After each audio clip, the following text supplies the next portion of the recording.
Part 2 में हम आपको बताएंगे कि उनकी इलेक्ट्रॉनिक कॉन्फ़िगरेशन कैसे की जाती है, जिनको हमने ब्लॉक्स बना के रखे थे। ठीक है, elements are classified their electronic configuration into 4 types.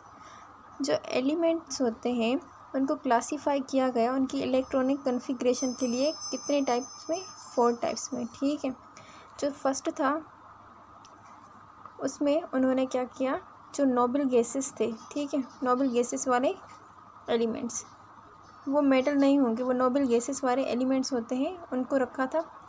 फिर सेकंड नंबर में उन्होंने रिप्रेजेंटेटिव जो एलिमेंट्स थे उनको रखा।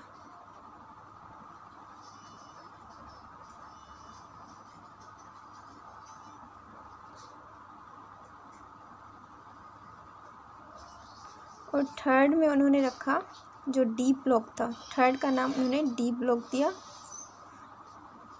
D block elements. और उन्होंने जो उनमें एलिमेंट्स रखे थे वो एलिमेंट्स थे, उन्होंने उनका नाम दिया था आउट ट्रांजिशन एलिमेंट्स। मतलब जो बाहर की मुंतकिली वाले एलिमेंट्स थे वो थे ग्रुप 3 में। ठीक है, और जो नंबर 4 था उसमें उन्होंने नाम दिया एफ ब्लॉक एलिमेंट्स। और ये थे इनर ट्रांजिशन एलिमेंट्स, मतलब अंदरूनी मुंतकिल वाले जो एलिमेंट्स थे वो रखा था उन्होंने पीरियोडिक टेबल की जो इलेक्ट्रॉनिक कॉन्फ़िगरेशन की तो कुछ इस तरीके से की, उनको 4 ग्रुप में डिवाइड कर दिया। अब एक जगह पर उन्होंने रखा था पहले ग्रुप में नोबल गैसेस, ये गैसेस थी। ठीक है, ये जो जितने भी थे एलिमेंट्स उनमें गैसेस थी और ये कलरलेस थे, ये रिएक्ट भी नहीं करते थे, ये अनरिएक्टिव थे और ये डायमैग्नेटिक थे।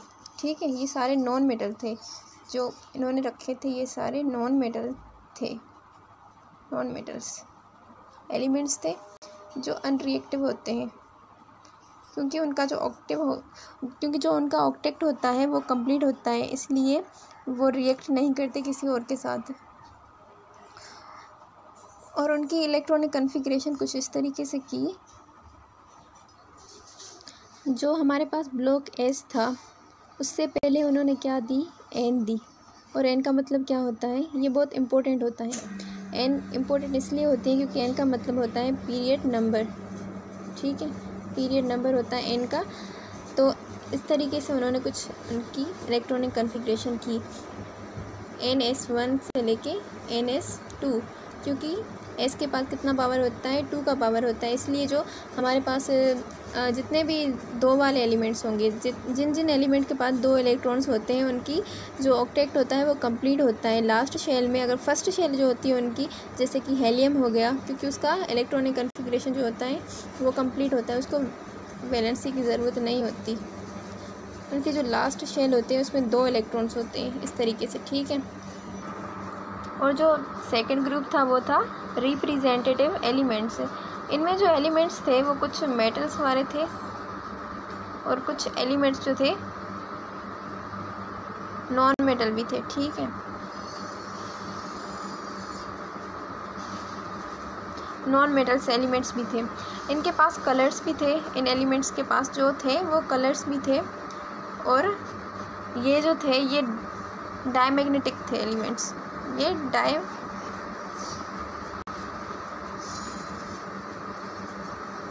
डायमैग्नेटिक और मेटालॉइड्स थे। मेटालॉइड्स का मतलब ये होता है कि वो धातु वाले थे। ठीक है, धातु वाले यानी जो मजबूत होते हैं उनको हम कहते हैं। और उनकी जो इलेक्ट्रॉनिक कॉन्फ़िगरेशन की, जैसे कि मैंने पहले आपको बताया था कि एस से पहले एन लगाया था, यानी पीरियड नंबर हमने लाजमी लगाना होता है। तो इन्होंने क्या किया था, पी से पहले, यानी पी का क्या होता है, पावर 6 होता है, पी से पहले इन्होंने लगाया एन का मतलब होता है पीरियड नंबर। तो इनकी इलेक्ट्रॉनिक कॉन्फ़िगरेशन कुछ इस तरीके से होगी, NP1 से लेके NP6 तक। लेकिन एक चीज़ आपने याद रखनी है, जैसे कि आपने पहले एस दिया था, यानी हमें जो एस वाला ब्लॉक है उसमें उसका लाजमी हमने देना है, उसका जो लाजमी इलेक्ट्रॉनिक कॉन्फ़िगरेशन है वो हर में देना है, हर ब्लॉक में देना है। तो इससे पहले हमने ये लाजमी लिखना है N2 जो पावर था वो लाजमी लिखना है N2 NP1, फिर इसके बाद लिखना है N2 से लेके NP6 तक। ठीक है, ये इसकी इलेक्ट्रॉनिक कॉन्फ़िगरेशन हो गई। इसके बाद हम थर्ड पे आएंगे। नंबर 3 में है डी ब्लॉक में। ठीक है, ये आउट ट्रांजिशन वाले एलिमेंट्स होते हैं। ठीक है, मैं लिख रही हूँ यहाँ पर डेफिनेशंस इसकी। ये एलिमेंट्स जो होते हैं